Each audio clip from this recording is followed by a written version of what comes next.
The Earth was once the center of the universe. It was flat. Then it was round, and it circled the sun. It was no longer the center of the universe. It was a tiny part of the Milky Way.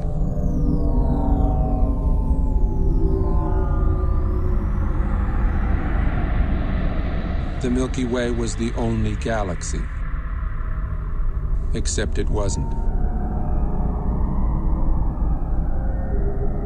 It was only one of billions of galaxies floating in space without end.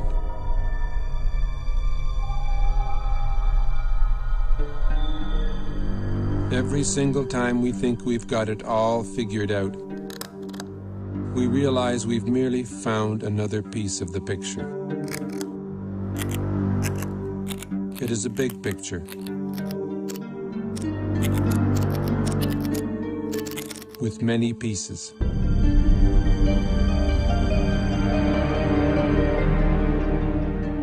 Sir Isaac Newton was the first to state the law of gravity.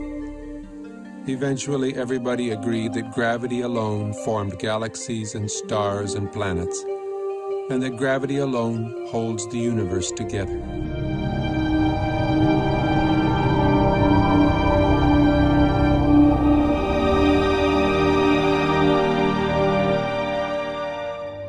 Then we discovered a force 1,000 billion times more powerful than gravity.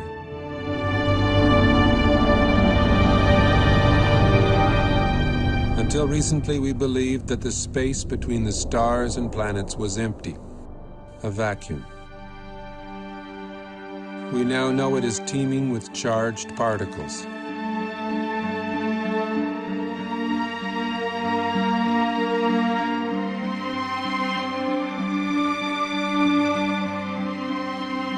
We see glowing electric filaments spanning millions of light years. We see stellar and galactic formations shaped by magnetic fields.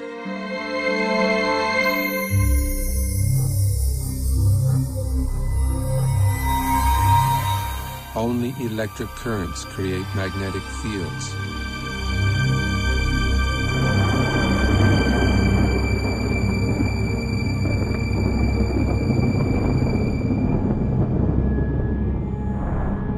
It is possible that the predominant force in the universe is not gravity, but something else.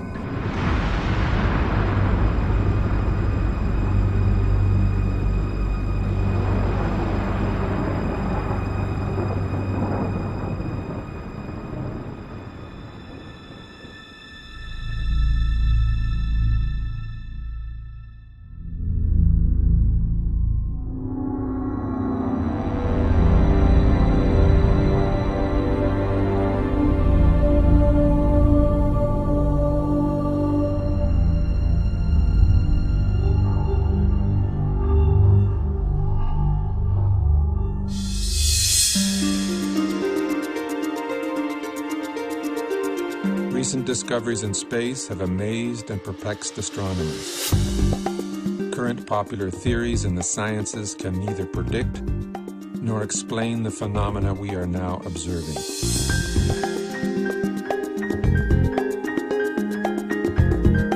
A new theory is being proposed. A theory which can both predict and explain the data coming back from deep space. Its implications are profound and affect all the scientific disciplines. It is in fact a synthesis of the disciplines. A synthesis which has already led to discoveries that link modern astronomy, leading-edge plasma physics, and ancient mythology.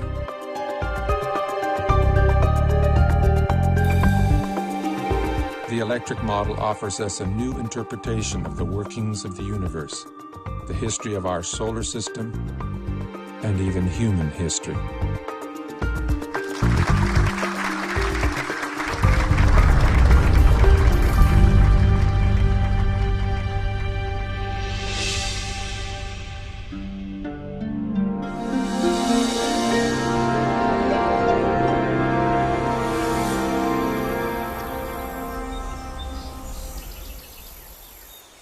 The rise of science was a triumph over mythology, over magic and superstition.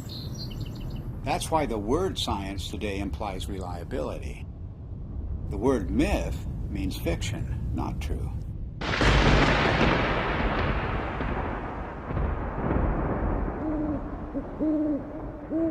And it turns out that the key to understanding the myths is the same key that is now helping us to understand objects in deep space, to understand the workings of the physical universe. That key is electricity. It was 33 years ago that I first began to wonder about these preposterous stories told around the world, what we call world mythology. What was it that provoked this incredible outpouring of human imagination just a few thousand years ago, just before the birth of the first civilization? I came to a radical conclusion that the myths arose from extraordinary natural events.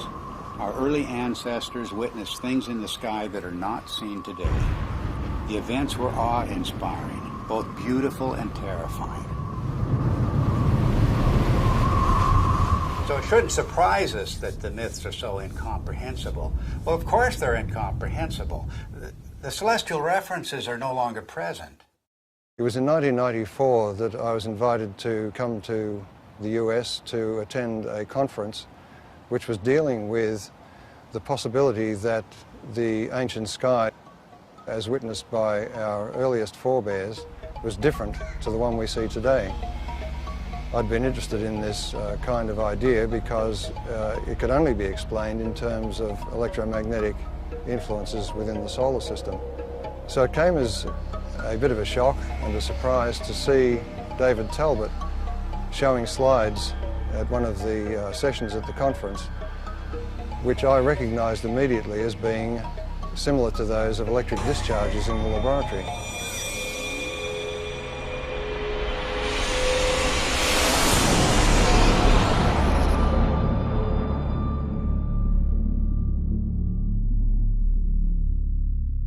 It was wonderful for me personally to come to my first Cronian meeting and hear Dave Talbot, and I still want to see some of those slides that he showed again and again and again that explained the white crown of Egypt and the rest of these things that he showed us, all from mythology, all from thousands of years ago.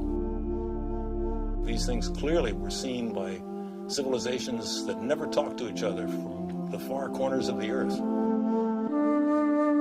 It all just clicked together like a three-dimensional jigsaw puzzle in my mind.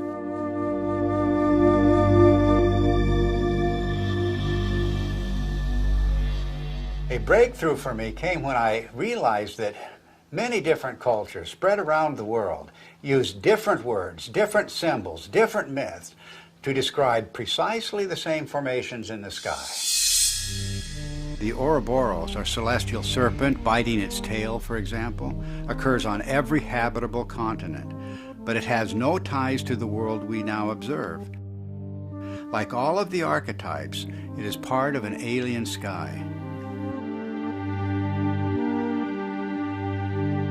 A cosmic column rising to the center of the sky, holding aloft the wheel of heaven. And much more than a wheel, because this was the revolving cosmic temple, the city of the gods, the kingdom of heaven, always resting on the cosmic column. Then there's the image of the four rivers or pathways radiating from the center of the sky out to the boundary, the rim of the wheel. The simplest forms lead you invariably to the full story of world mythology. The hero's journey unfolds as the story of the wheel's axle. The mother goddess finds her identity in the star at the summit, the hub and spokes of the wheel.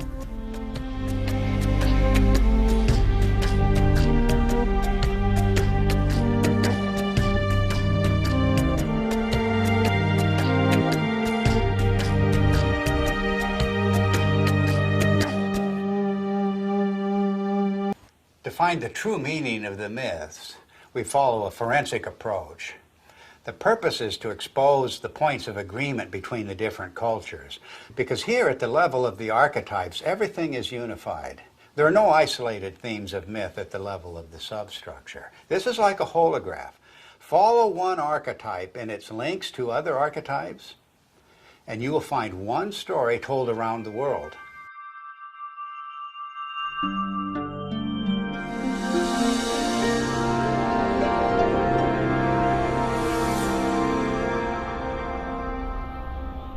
Throughout almost all of history, we have regarded the states of matter as being solid, liquid or gas.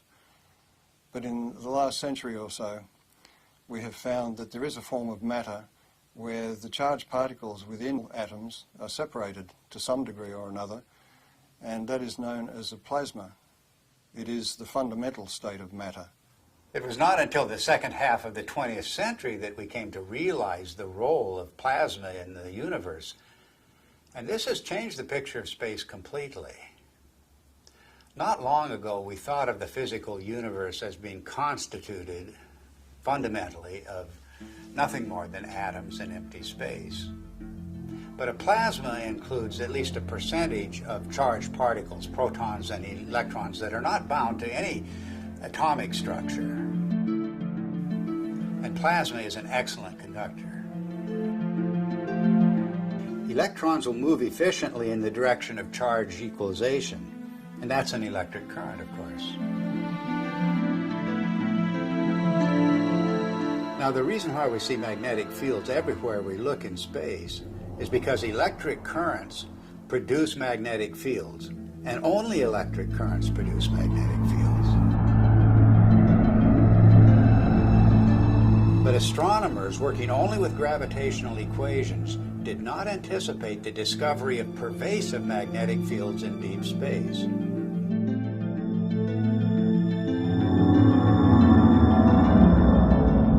Electric currents also account for the abundant filamentation of space plasma. First, the electric currents produce the magnetic fields. Then these fields confine the electron flow to narrow paths. Such current paths, or filaments, are called Birkeland currents, named after the pioneer Christian Birkeland. They are typically braided just like the twisted wires of transmission lines on Earth. Well, that's their role in space, to conduct electricity across vast distances, creating the astonishing structures we observe in every direction. None of these structures were anticipated by gravitational theory, and none are indicated by the behavior of neutral gases in a vacuum. In any theory of the universe, plasma is extremely important because it has been found since the space age that it makes up 99.99% of the visible universe. So our inexperience with it on the Earth's surface is rather crippling when it comes to trying to decide on a cosmology to explain the visible universe.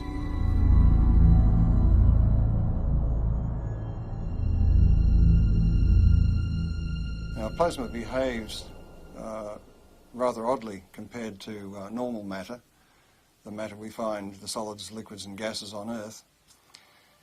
If you look at a novelty plasma ball, you will see that it forms these bright filaments that dart all around inside the globe. And if you look closely at them, you'll see that they're actually twin filaments twisted together.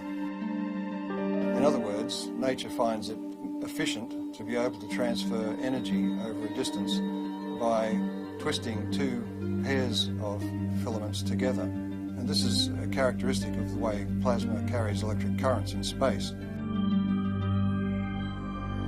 And one of the puzzles that has faced astronomers since the space age is the discovery of filamentary structures in galaxies, around stars, even the cometary tails of planets and comets themselves. These filamentary structures have come as a surprise.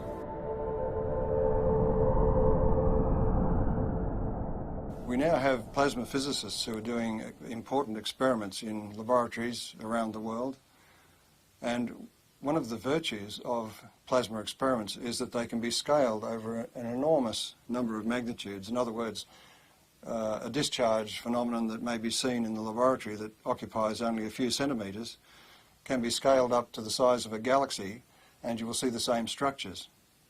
Now this introduces a new area into cosmology where we can do experiments on Earth which can verify our ideas, our theories about how the rest of the universe works. Some of the natural consequences of electric cosmology are the patterns that we see, both in the laboratory and in the sky.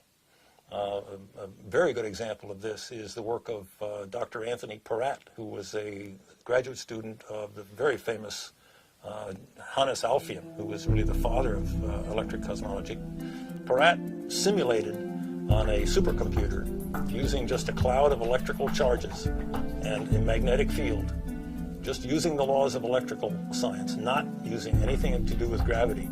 He simulated what looked like a spiral galaxy. And the interesting thing is that Peratt's spiral galaxy in the laboratory had exactly the same rotational properties as the real spiral galaxies that we see in the sky do.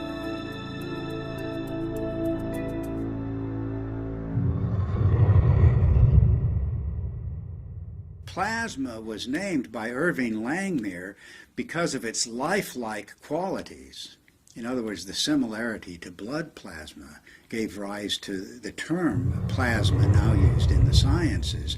Well, this has incredible meaning for us because of the nature of the metamorphosing. The God who is now an eagle, now a serpent or dragon, now a leonine figure with long flowing hair. These figures take on a whole new meaning when we can interpret them with the benefit of plasma science.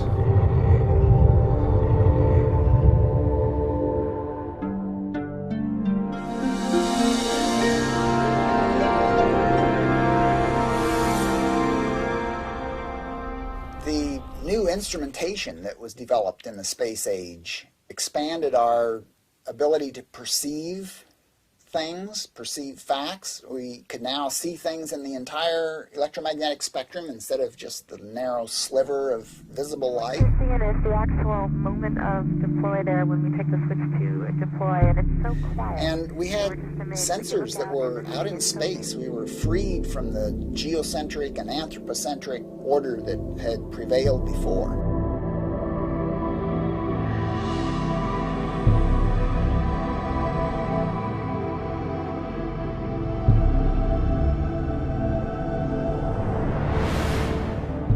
Got a whole new universe, and the theoreticians are still trying to look at it through, a friend of mine says they're peering through the wrong end of the telescope and telling us what they imagine they see.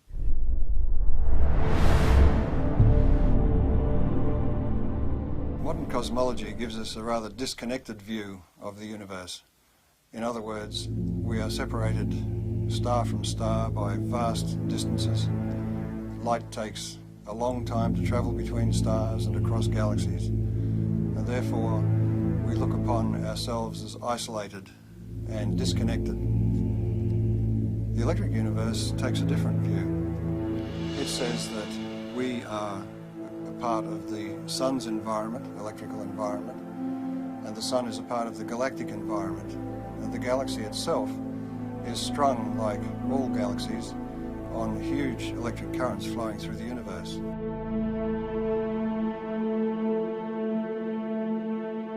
One of the typical questions that plasma cosmologists hear all the time is, how do you know what's out there in space? How do you know there's electricity out there in space? Is there energy out there in space?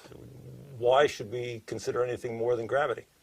And the answer is that through the years we've used optical telescopes, but recently we have what are called radio telescopes, and we've broadened the spectrum that we can look at the sky with. And those radio telescopes can measure electric currents and magnetic fields, and we can determine from those measurements the strength of the electric currents, the strength of the forces involved, and the amount of energy that's stored out there in space.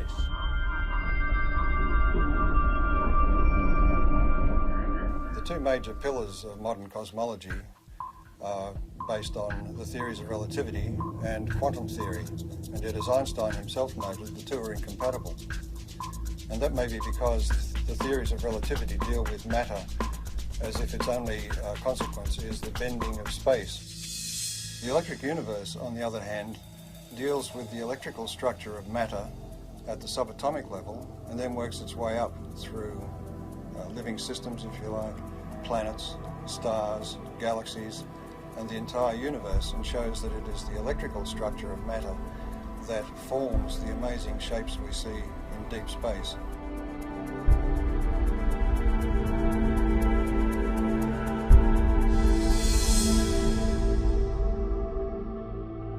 We can demonstrate the existence of these currents flowing between galaxies and between stars by the presence of the magnetic fields they generate.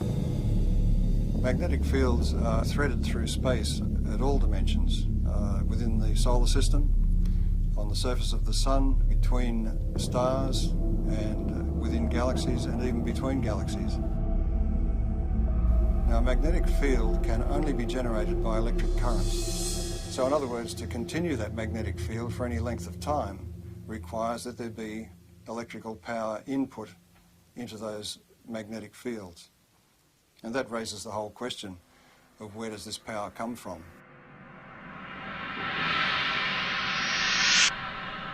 Modern cosmology is highly mathematical. In fact, we were joking before about the idea that the only people who understand cosmology are professional cosmologists. The basis of cosmology, really, if you hunt for it, lies in Einsteinian relativistic mechanics.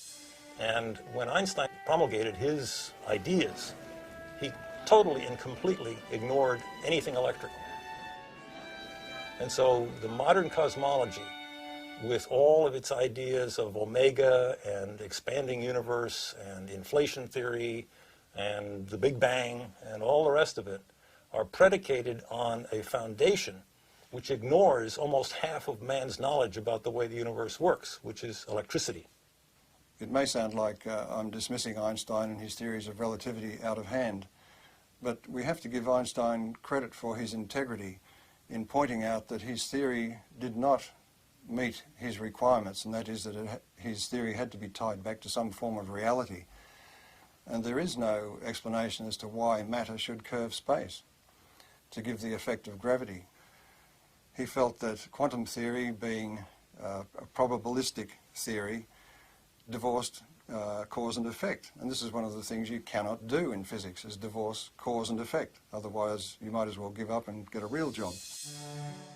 But this is a puzzle that dogged Einstein through his later years, to the point that his followers tended to go off and use his geometrical explanations to conjure up things like black holes and neutron stars and so on, and the expansion of the universe and the Big Bang, without referring back to Einstein, who, with great integrity, said he wasn't satisfied with his explanation.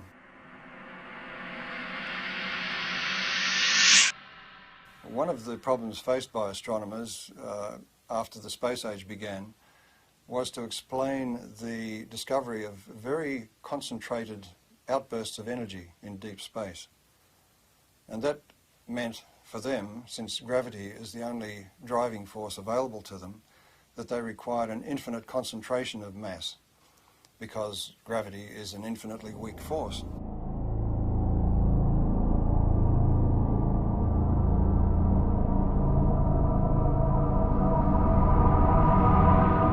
The black hole, as Wheeler originally visualized it, sucked everything, including light, in, and so therefore it was invisible. So he could postulate its existence, and we couldn't see it. And because we couldn't see it, we couldn't prove that it wasn't there. Later on, in order to explain these fantastic emissions of energy from galaxies, it was proposed, and I believe it was Stephen Hawking who did it, that there were various types of black holes, some of which actually then spat matter back out again in jets. Because, why? Because we had observed jets. In the electrical model, it's quite simple. If you think about it, the power that's expressed in your own home, in the heaters and the electric motors and the lighting and so on, is actually generated at a vast distance away from your house. In deep space, the same thing is true. The energy which we see concentrated in these events which are attributed to black holes and so on can more easily be explained as the confluence of electric energy from different parts of the same galaxy or even from other parts of the universe. And it is this explosive release of energy which forms the vast jets that we see lit up and exploding from the centers of active galaxies. We also have observed double radio sources either side of galaxies. And that event was predicted by Hannes Alfvén, the founding father of modern electrical cosmology, and is still to this day unexplained by standard cosmology. One of the most interesting phenomena in the sky is the so-called pulsar. A pulsar is an object that is observed to put out pulses, both of light and radio activity, RF, in the RF spectrum. And those pulses are extremely rapid. They are something like milliseconds apart. So it's like a extremely fast strobe light. And thinking of a strobe light, astronomers immediately leapt to the lighthouse kind of analogy. Something that must be spinning around, the beam is going around, and it's going around so quickly that this thing goes flash, flash, flash. Well, once the repetition rate of the pulsars was observed to get up to in the millisecond range, that meant that this star that was putting out this beam of radiation would have had to be rotating at 300 times a second. And 300 times a second, we're talking about the speed of a dentist drill. So the astronomers decided, well, normal stars couldn't possibly rotate at that speed, and so they postulated the existence of what they called a neutron star. A neutron star is a star that is so dense that it holds together so well that it can indeed rotate at the speed of a dentist's drill. Well, the problem is that in nuclear chemistry, we know that you can't pack neutrons together that densely. They will all fly apart instantaneously. There's a principle called the island of stability in nuclear chemistry that absolutely prevents that. So here again we have the standard astronomers or astrophysicists going directly against another well-developed science. In the electrical model, however, there's a very simple explanation for pulsars. Everybody is familiar with the idea that the pulses can travel back and forth on electrical transmission lines. Such uncontrolled pulses, for example, were responsible for the famous Northeast blackouts. A similar effect can occur between two binary stars connected by a plasma. The two binary stars act like capacitors that store charge. And if you reduce that in size to something you can produce in the laboratory, you can produce it in the laboratory, and it's called a relaxation oscillator. And electrical engineers use it and have used it for decades. The idea of producing pulses every few milliseconds is a sophomore level experiment in an electrical engineering laboratory. It doesn't require neutronium, strange matter, or any other fictitious device. All it requires is two capacitors, a battery, and a nonlinear resistor. And we maintain that that's exactly what a binary pair of stars connected by a plasma field presents.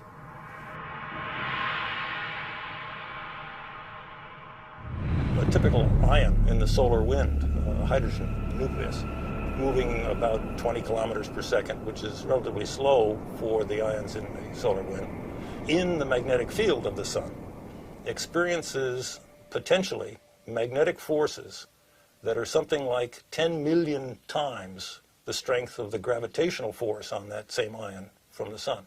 An interesting demonstration that illustrates very readily the relative strength of magnetic force and gravitational force is the simple idea of a ball bearing sitting on a wooden table. The entire mass of the Earth is pulling downward on that little ball bearing, and that's what prevents it from flying out into space. But a child can come along with a little horseshoe magnet and click, pick that ball bearing up instantly. The space age presents us with an interesting paradox. The technology of science is really quite extraordinary, and Technology has taken us out into space, taken us to the moon, taken probes to distant planets, opened up whole new vistas in remote space with new telescopes and new ways of measuring what's happening in space. But the picture of theoretical science is much different. And many decades ago, assumptions began to crystallize in the theoretical sciences, beginning at the top, the queen of the sciences, as we say, which is cosmology. These theoretical assumptions have constrained all of the other theoretical sciences. Cosmology deals with the big picture questions, the first questions. How did the universe begin? What is it made of? How will it end? And so many popular theoretical constructs, from the Big Bang to string theory to dark matter and black holes, the formation of stars, formation of galaxies, all have arisen from assumptions first postulated by cosmologists. At the same time, these assumptions have defined boundaries for other theoretical sciences, working down from astronomy and astrophysics to the space sciences, solar theory, even Earth history, even human history, have all been confined by these boundaries established by the queen of the sciences, cosmology.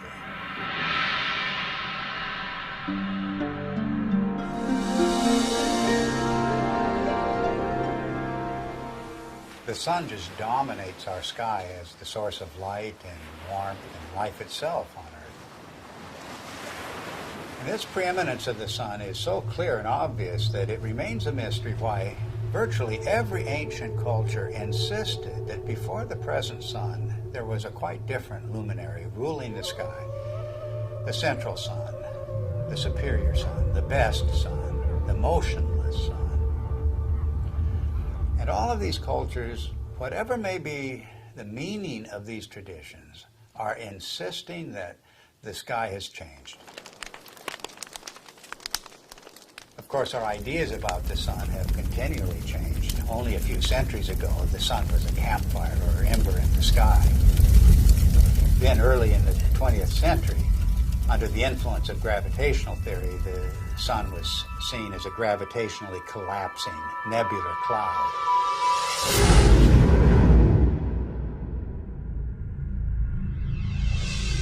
In the atomic age, astronomers began to visualize the sun in terms of a nuclear furnace hidden at its core. But now we're in the age of plasma science, with discoveries of the electric currents in space. And it's inconceivable that these discoveries would not change the picture of the sun again. Plasma cosmologists have been able to demonstrate experimentally and also in the supercomputer that galaxies are an electrical phenomenon, which raises the question about stars, and in particular our own sun, which is the closest star to the Earth, of course.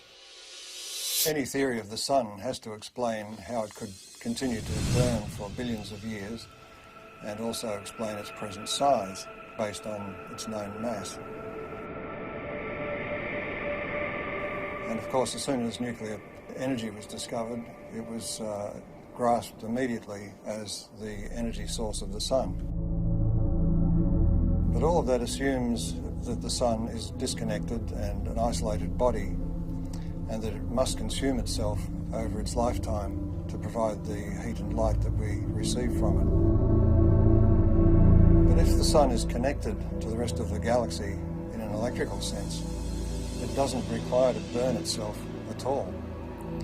And the energy that we receive is actually being received from the galaxy, and the sun is acting as a focus for that energy.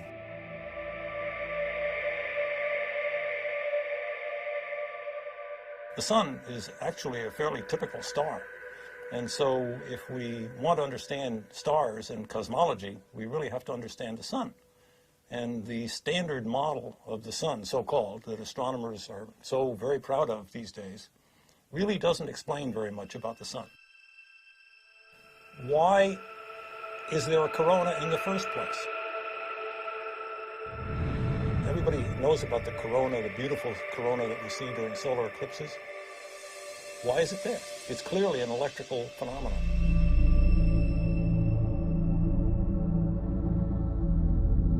One of the greatest puzzles about the sun has been, with a surface temperature of 6,000 degrees, high above that surface we have temperatures of millions of degrees.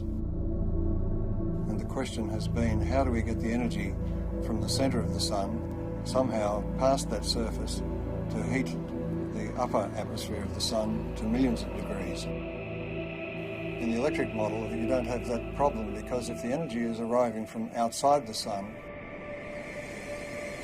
the first place you expect to see that energy expressed is above the sun in its tenuous atmosphere. And that is the place where particle acceleration occurs, and the apparent temperature goes very high indeed, up into the millions of degrees.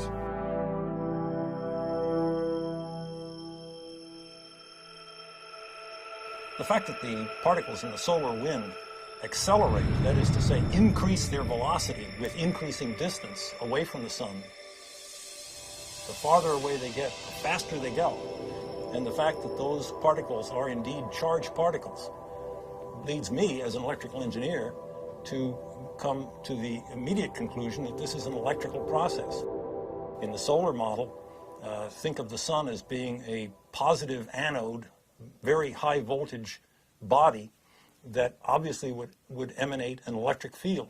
And if you put a charged particle in an electric field, it will accelerate.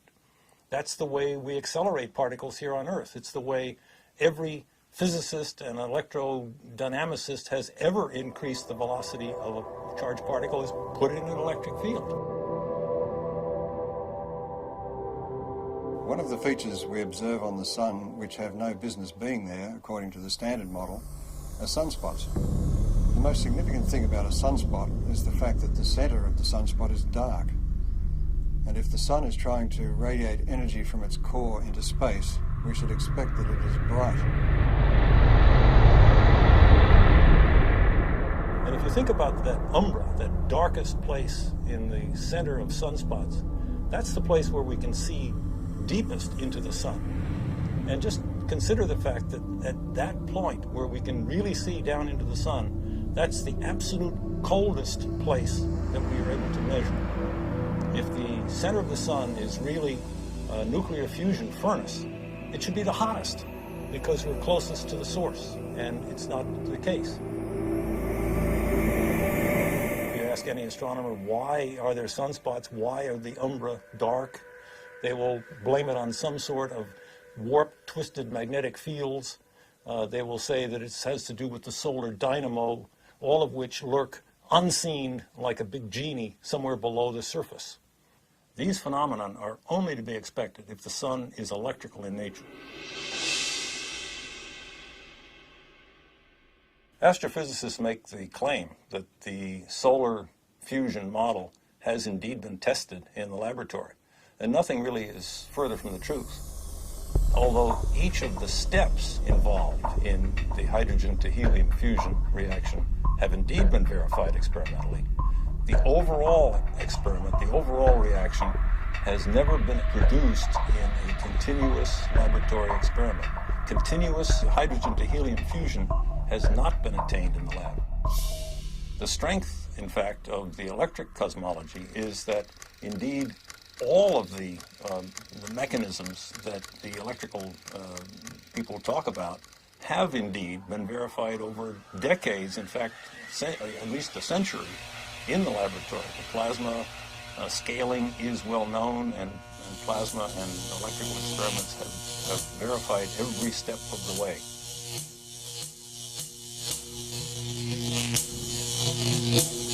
There are any number of observations that have ad hoc present explanations, but really have no explanation in the standard model, and are natural consequences of the electrical model. For example, heavy elements, the solar spectrum, the neutrino deficiency, the neutrino variability, solar atmosphere, differential rotation by latitude, differential rotation by depth, equatorial plasma torus, sunspots, sunspot migration, the sunspot penumbra, and the sunspot cycle itself.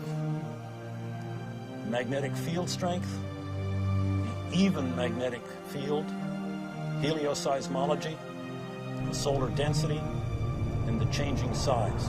All of the observations that in that list are natural consequences of the electrical sun model. Standard astronomers tend to pass them off as being inconsequential difficulties that will eventually someday be solved. I maintain, and so do our colleagues here, that these are not inconsequential, but are rather death blows to the solar fusion model, because they are important. They're not secondary. They're primary falsifying observations for that failed nuclear fusion model. What I find so fascinating about the electric model of the sun is not just that it's a challenge to long-standing theory, but that it opens the door to the ancient world, to an electric sky. The electromagnetic phenomena that we now observe on the surface of the sun and in the vicinity of the sun are direct pointers backwards to the plasma formations that were seen above the ancient sky worshippers.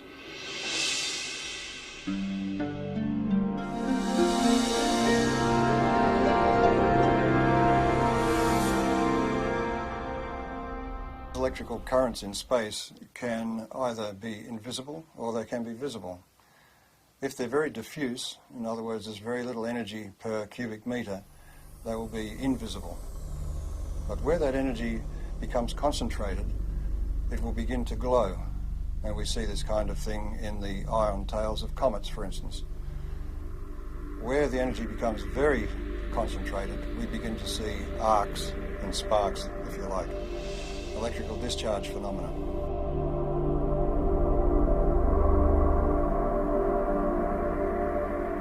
The standard theory of comets comes from the view that the solar system was formed from a rotating cloud of gas and dust, and that the planets, in some fashion as yet unexplained completely, formed from most of that gas and dust, but there were leftovers.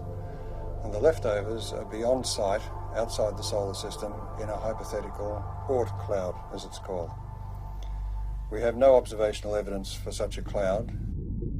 The electric universe model of comets is that they are actually parts of well-differentiated planetary bodies that have in the past suffered from electrical plasma discharge machining, and that some of the surface material has been lofted into space, so it is expected to be rocky.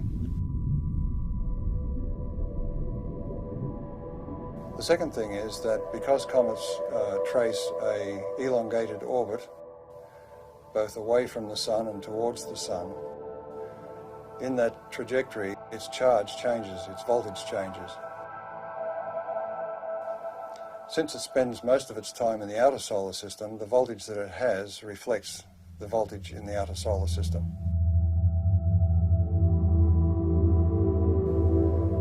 But as it hurtles towards the sun, as it enters towards the Earth's orbit, the voltage is changing rapidly, and the comet has to respond to that by beginning to discharge. And that's where we see the familiar cometary phenomena of the coma and the various tails that it produces. This creates a very distinct difference between the two models, the standard model of a comet, which is supposed to be dust and ice left over from the formation of the solar system, and the electrical model, which says that a comet is an electrical body which begins to discharge as it enters the inner solar system. Ever since we've begun to look at comets in close-up, and Halley was the first one that was observed by several spacecraft close-up, it was found to astronomers' surprise that the material coming off the comet was coming in discrete jets and seemed to be coming from what looked like circular areas on the crater. But the imagery wasn't sufficiently sharp to be able to tell exactly what was going on. This required the standard model to come up with an idea that maybe the surface of the comet is coated in black tarry substance or something which was preventing the material from just evaporating from the surface and forming jets as it burst through the surface. But when later images were looked at as we passed other comets, it was found, to astronomers' amazement, that they were seeing very sharp relief. It wasn't like a melted ice cream, it was looking like a piece of heavily cratered rock. Now this fits the electric model of the electrical discharge birth of such a body. In other words, there's very little distinction between an asteroid and a comet other than its orbit.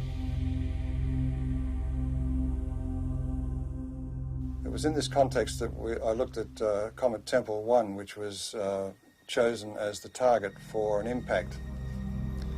And the idea was that the impact would create a small crater which could then be photographed by the passing spacecraft, and we could determine whether the material was ice or dust or rock based on the size of the impact crater. It seemed to me that if this comet was a charged body, there would be several other effects that were unexpected. Principally, as a metal copper object approached the comet, there should be an electric discharge to that copper projectile. In other words, there would be an initial flash, and then there would be the impact itself. And the impact, I suggested, would be far more energetic than was expected, because it would tend to concentrate the electrical discharge in the area of the impact, and also it may change the nature of the jets nearby. So it was with great interest I awaited the results of the impact and watched it on television. Before the impact, the astronomers in the assembled control room were worried that they wouldn't see anything, that the impact would result in a very small puff of dust, and that would be the end of it. So when the impact occurred, they were surprised by two things. One was that there was an initial flash followed by the main impact, which was so energetic that some of the sensors were almost swamped, and the passing spacecraft was unable to achieve its primary aim, which was to photograph the crater. A part of the surprising brightness of the dust released from the impact with Comet Tempel 1 was due to the fact that it was so intense and so widespread. And one of the initial findings was that it seems to be very finely divided dust. Now this is the same thing that was found at Comet Halley, and it was a surprise then, so it's rather surprising that they are surprised once more. The point is that an electrical discharge on the surface will release material, dusty material, very finely divided. It's a technique that's used in sputtering of metals onto, for instance, astronomical mirrors. So this production of very fine dust is to be expected in the electrical model. But in the standard model, you are asking ices to evaporate or to sublimate, and in doing so to drive off pre-existing dust grains. So there's no way that the dust can be finely divided. It will be in its pristine state.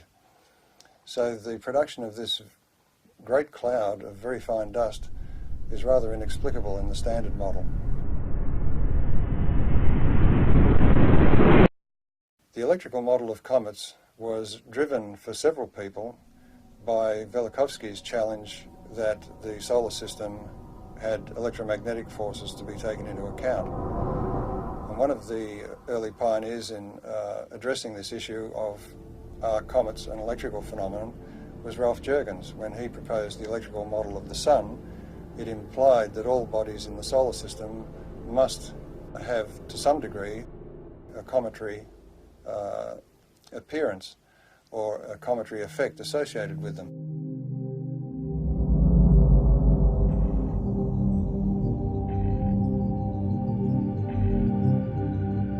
Ralph Jurgens, in his model of the Sun, showed that bodies moving radially towards or away from the Sun would experience electrical forces which could induce a cometary display, that is, a visible display.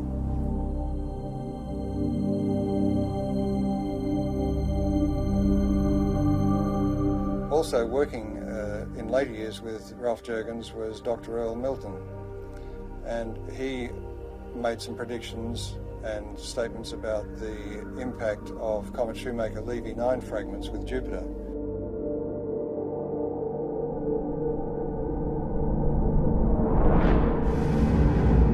And his of the electrical nature of those impacts was also vindicated.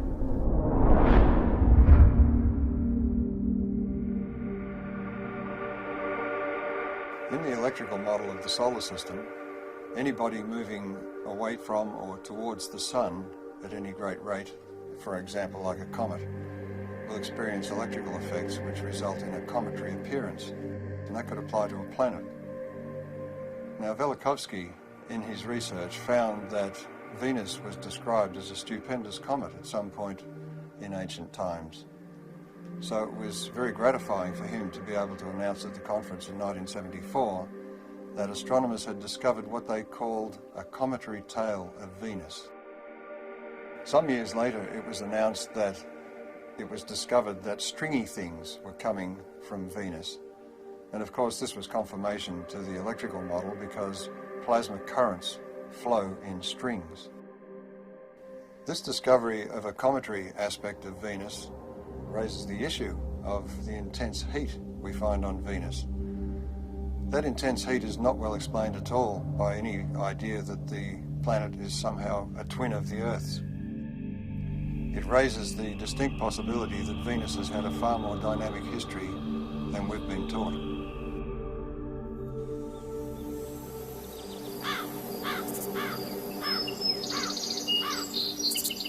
Our ancient ancestors were obsessed with the comet. Let the slightest wisp of a comet appear in the sky and all of humanity was thrown into terror. But why was this?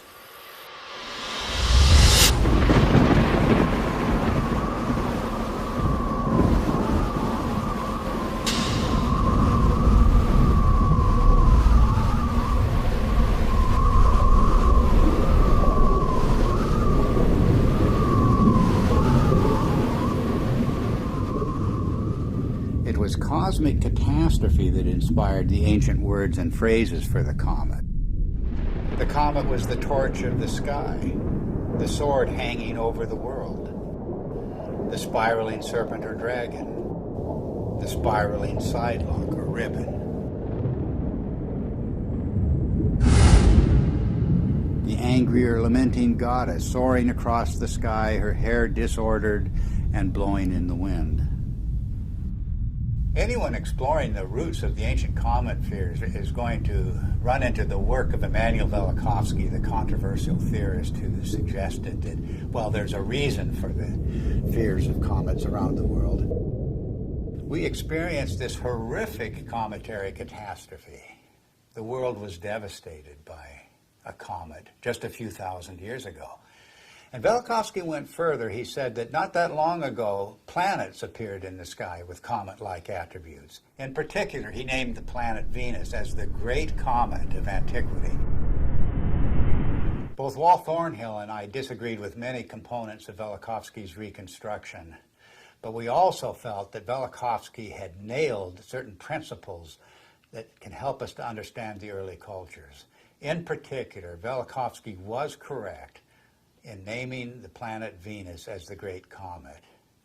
And the cometary language of Venus goes far beyond anything that Velikovsky himself published. In every corner of the world, the language of the comet and the language of Venus are identical. Venus as serpent or dragon. Venus as torch of the sky. Venus as long-haired star. Venus as bearded star.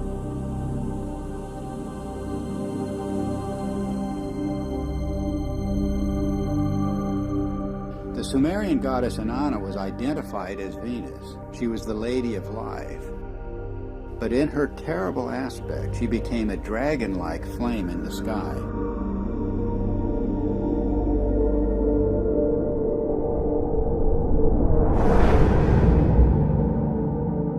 The texts say, like a dragon, you have deposited venom on the land,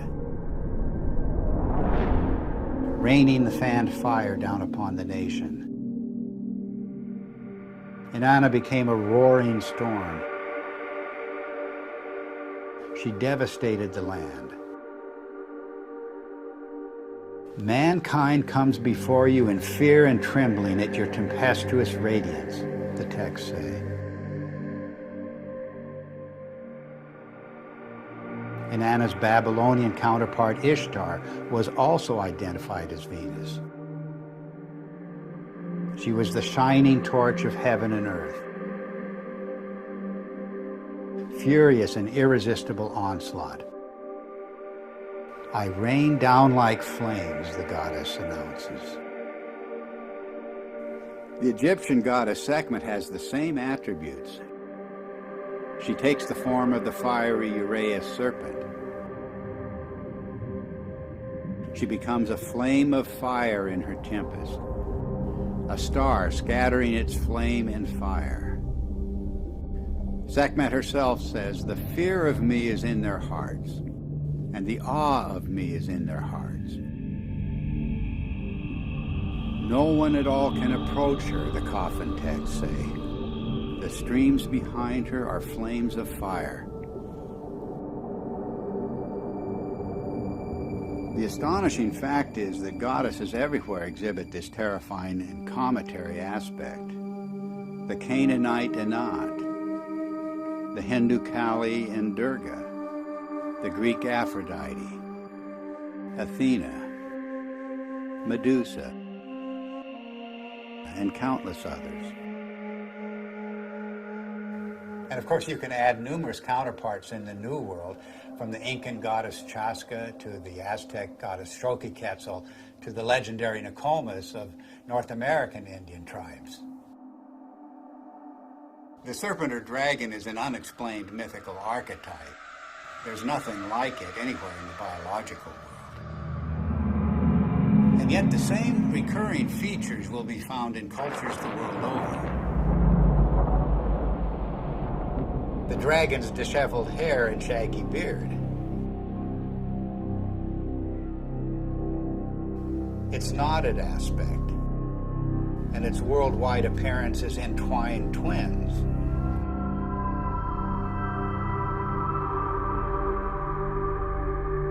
Its fiery or lightning-like emanations, and its effusive feathers. In all of the ancient serpent or dragon images, it's the luminous, filamentary, braided, spiraling, metamorphosing, and destructive aspects that stand out. The very traits of high-energy plasma discharge. The attributes of these mythic monsters remain unexplained only until we see the hairy and feathery attributes of the electric arc in the laboratory. We see precisely the same thing in enhanced images of the comet's tail. And we see the same thing in the comet-like discharges of distant nebulas. Gases in a vacuum don't behave this way, but electrified plasma does.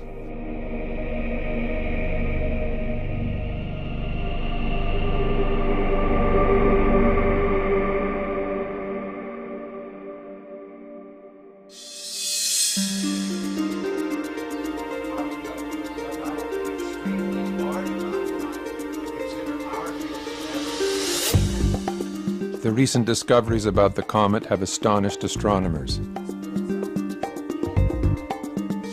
Extreme ultraviolet light, X-rays, supersonic jets, sharply etched surface relief, and cometary nuclei fragmenting explosively. No one expected such high-energy events.